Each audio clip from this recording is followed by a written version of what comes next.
নমস্কাৰ বন্ধুসকল, নীৰজ চোপ্ৰা আজিৰ ৰিয়েল হিৰো। জাপানৰ টকিঅত চলি থকা অলিম্পিক গেমছ 2021ত ভাৰতক প্ৰতিনিধিত্ব কৰি সোণৰ পদক লাভ কৰা দেশৰ এইগৰাকী সুযোগ্য সন্তানলৈ জ্ঞানৰ গেৰেজ চেনেলৰ পৰা অলিখ অযুত শুভেচ্ছা জনালো। পিছে বন্ধুসকল, দেশৰ গৌৰৱ এইগৰাকী নীৰজ চোপ্ৰাৰ বিষয়ে আপুনি বাৰু কিমান কথা জানে? আহকচোন আজিৰ ভিডিঅ'টিত আমি জানিবলৈ চেষ্টা কৰোঁ নীৰজ চোপ্ৰাৰ বিষয়ে কিছু নজনা কথা। নীৰজ চোপ্ৰাৰ জন্ম হৈছিল 1997 চনৰ 24 ডিচেম্বৰত হাৰিয়ানাৰ পানীপথত। দেউতাকৰ নাম সতীশ কুমাৰ আৰু মাকৰ নাম হৈছে সৰোজ দেৱী।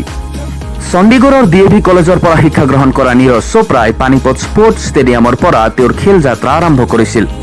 প্ৰথমবাৰ হাতেৰে জেভলিন স্পৰ্শ কৰিয়েই তেওঁ বুজি উঠিছিল যে এয়াই হৈছে তেওঁৰ ভৱিষ্যত, যাৰ কাৰণে জেভলিন হাতত লৈ তেওঁ সপোন ৰচিছিল বিশ্ব জিনাৰ। নিজৰ এথলেটিক্স স্কিলৰ সৈতে নীৰজ চোপ্ৰাই 2016 চনত ভাৰতীয় সেনাত নাইব সুবেদাৰ পদত অন্তৰ্ভুক্ত হৈছিল। তাৰ পিছৰ পৰাই যে নীৰজৰ ভাগ্যৰ দুৱাৰ খোল খাইছিল।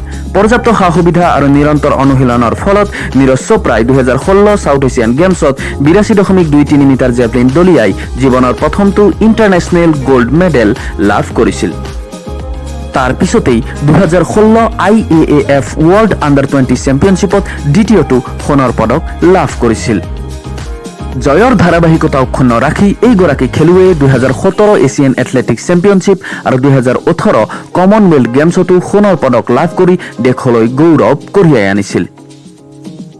2018 চনত জাকাৰ্টাত অনুষ্ঠিত হোৱা এছিয়ান গেমছত অংশগ্ৰহণ কৰি 88.06 মিটাৰ জেভলিন দলিয়াই নীৰজ চোপ্ৰাই কেৰিয়াৰৰ সৰ্বশ্ৰেষ্ঠ ৰেকৰ্ড স্থাপন কৰিছিল। ইয়াৰ পিছত শোকিলাকুটিৰ আঘাতৰ ফলত তেওঁ কিছুদিন বিশ্ৰাম ল'ব লগা হৈছিল যদিও অদম্য খেল প্ৰেম আৰু একাগ্ৰতাৰ বলত অতি সোনকালে তেওঁ সুস্থ হৈ উঠিছিল। 2018 চনত সাউথ আফ্ৰিকাত অনুষ্ঠিত athletics central north east meet প্ৰতিযোগিতাত 87.86 মিটাৰ দলিয়াই নীৰজ চোপ্ৰাই টকিঅ' অলিম্পিকৰ কোৱালিফাইং ৰাউণ্ডত প্ৰৱেশ কৰিছিল। আৰু ইয়াৰ পিছতেই টকিঅ' অলিম্পিকত 87.58 মিটাৰ জেভলিন দলিয়াই নীৰজ চোপ্ৰাই কিদৰে নিজৰ লগতে ভাৰতৰ নাম বিশ্ব দৰবাৰত উজ্বলাই তুলিলে সেয়া আপোনালোকে নিজেই দেখিলে। ইয়াৰ জৰিয়তে নীৰজ চোপ্ৰা অলিম্পিকত একক শাখাত সোণৰ পদক লাভ কৰা দ্বিতীয়জন ভাৰতীয় ৰূপে পৰিগণিত হ'ল। প্ৰিয় বন্ধুসকল, আজিৰ ভিডিঅ'টি আপোনালোকে কেনেকুৱা পালে জনাবলৈ নাপাহৰিব।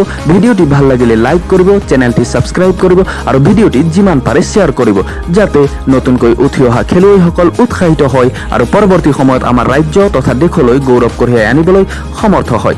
ধন্যবাদ বন্ধুসকল, মোৰ নাম হ'ল ধীৰাজ আৰু চাই থাকিব জ্ঞানৰ গেৰাজ।